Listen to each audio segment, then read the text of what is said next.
As 2025 kicks off, it's time for companies to review and take stock of their intellectual property assets.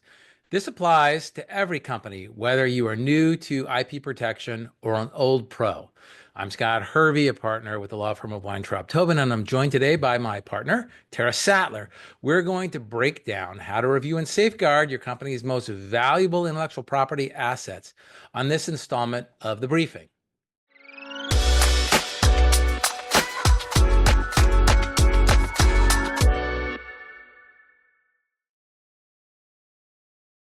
Tara, welcome back to the briefing. Happy New Year to you. Happy New Year to you too, Scott. Great to be here again. Great to have you. So let's jump right into this. So, as you know, intellectual property is a company asset, just like inventory. No CEO or CFO would think of running a company where they didn't know the extent of company inventory. Likewise, it makes no sense for a company to not have a firm understanding of all of its potential intellectual property assets.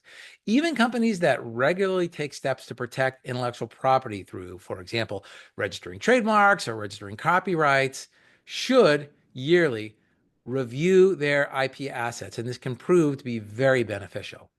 Understanding the extent of a company's IP holdings usually starts with what's known to the company, such as all registered copyrights, trademarks, or patents, both domestic and foreign. After compiling a list of those IP assets, the next step would be to review what the company is using and compare that to the list of registered or pending marks for registration. Let's discuss with trademarks, since every business has at least one trademark.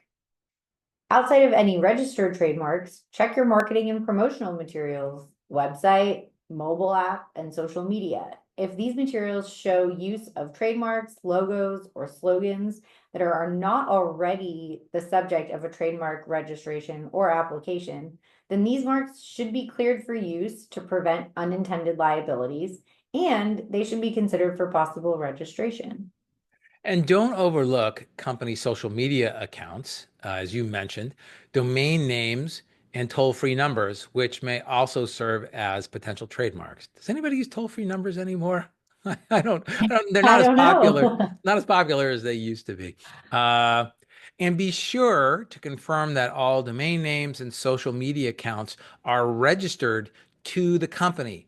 That you'd be surprised at how many times a domain name or a social media account is registered to an individual company employee or to the marketing company that created, let's say, the company website or is doing social media engagement, and not the company itself.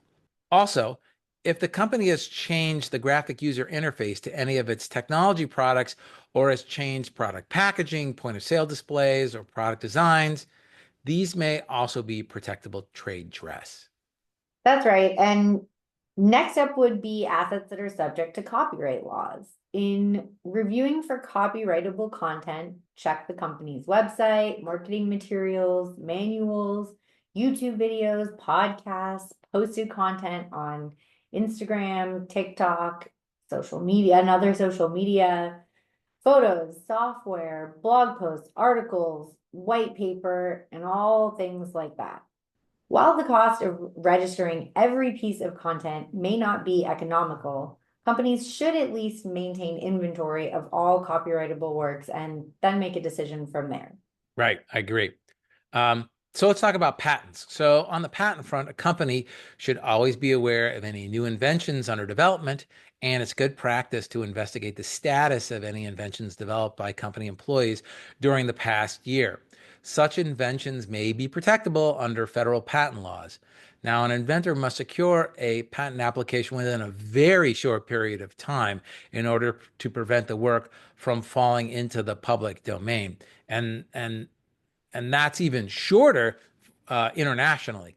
Uh, Companies that routinely produce new inventions should put into place a process which enables inventors to disclose a potential invention to a responsible executive well prior to the invention being disclosed to the general public in order to protect international patent rights, and watch the clock for US patent rights. And trade secrets are a category of proprietary assets that companies may not truly understand or appreciate. This is probably because something can either be a trade secret or not a trade secret, depending on the manner in which the company treats it. Trade secrets are items not generally known by the public, but have economical value and are the subject of reasonable precautions to maintain their secrecy. Right. And trade secrets can lose their protected status if they're no longer kept secret. So, specifically, if a company's trade secret or a bit of information or items like a customer list or vendor list that a company considers to be proprietary and trade secret, if that becomes generally known to the public, then it loses its trade secret status. Also, if the company does not take adequate steps to keep that information secret, it can also lose its protected status.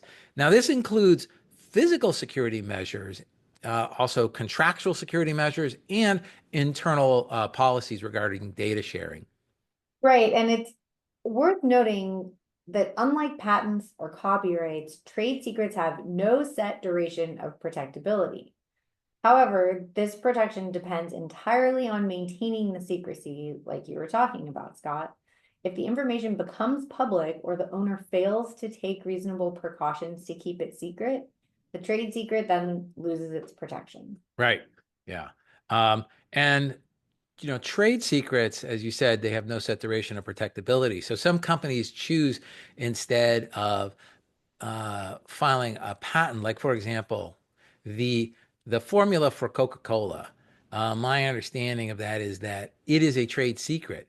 It's not subject to a patent. It could be, but it's not subject to a patent because patents have a duration, and after that, the the invention itself becomes available to the public.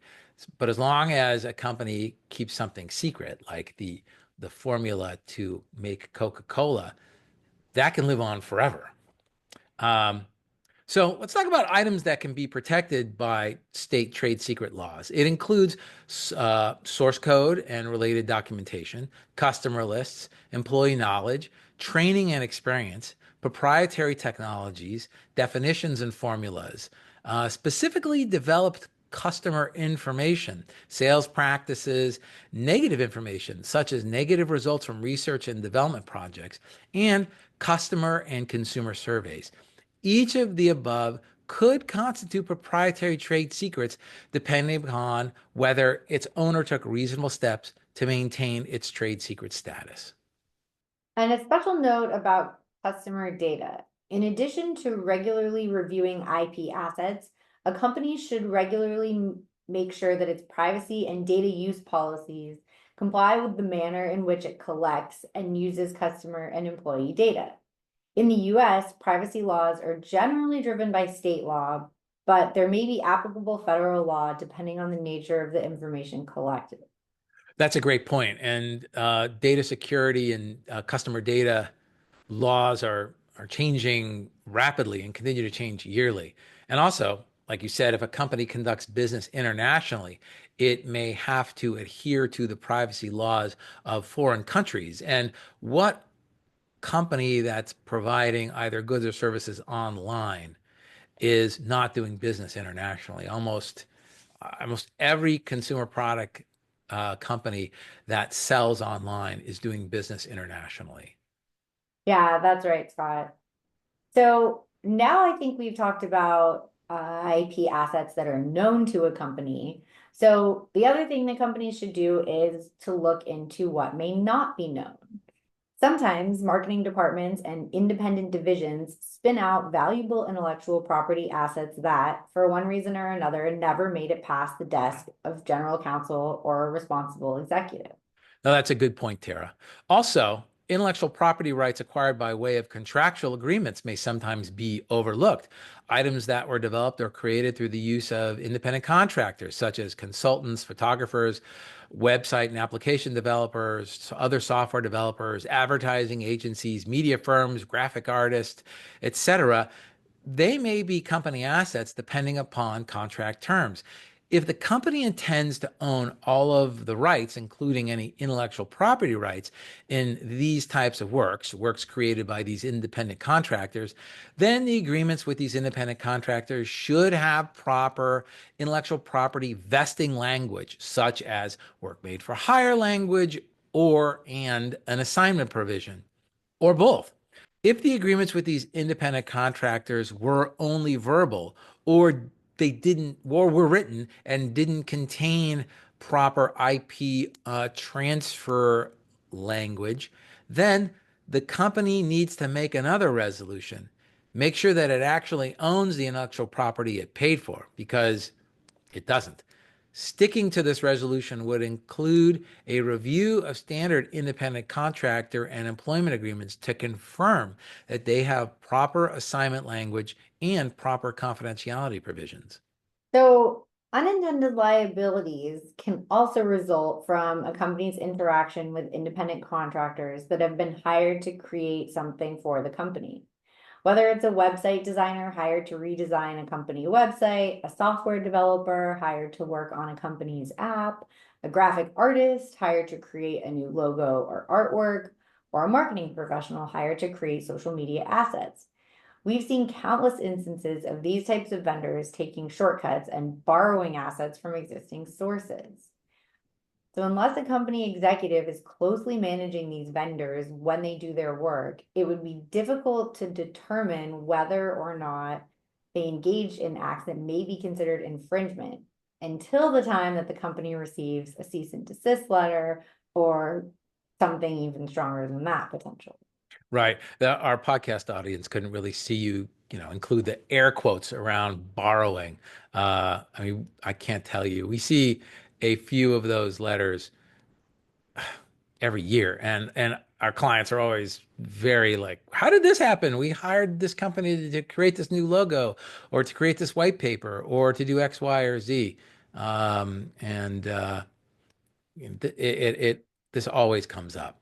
So there are precautionary steps a company can take to prevent these types of unintended liabilities. A company should always have a written agreement with vendors, which unconditionally requires them to indemnify the company for any claims of infringement resulting from the works that the vendors were hired to create and did in fact create. Additionally, a company should require these vendors to carry insurance that would provide coverage for such a claim, either errors and omissions insurance or some type of professional liability insurance. And the company should be named as an additional insured on these policies. Those are really good points, Scott. And lastly, and most importantly, the company should have a general understanding of who they're doing business with and a little time spent researching whether the vendor has negative claims with the Better Business Bureau, has any licensing issues, if there are generally satisfied customers, if there are any pending lawsuits, all of those sorts of things can really tell a company quite a bit about the work habits and the ethics of any potential vendor they're going to use. Right. And that little ounce of prevention is really, it's worth the time, because the aggravation of dealing with a claim by a third party, when you then can't find the vendor or the vendor doesn't engage with you, or, you know, despite the fact that you have an indemnification provision, now you have to go after the vendor for indemnity. It's well worth the time spent doing that investigation. So, okay, after you have your IP inventory, the next step is to identify which items have protection and which do not. So the company, along with counsel, should then determine which of the unprotected intellectual property assets makes sense to protect. Sometimes the cost to secure protection outweighs the potential value, or the protection is simply duplicative. So it's probably best to always do a cost benefit analysis. Yeah, that's right. And I think that's why we're talking about all of these steps and suggesting a new review each year because something that may not be worth protecting last year may actually be worth protecting this year. So Right. it's always good to stay current with your a review of all intellectual property. No, fully agree. Companies may have new services, new service offerings, new new goods that they're selling. They may develop a new line of goods.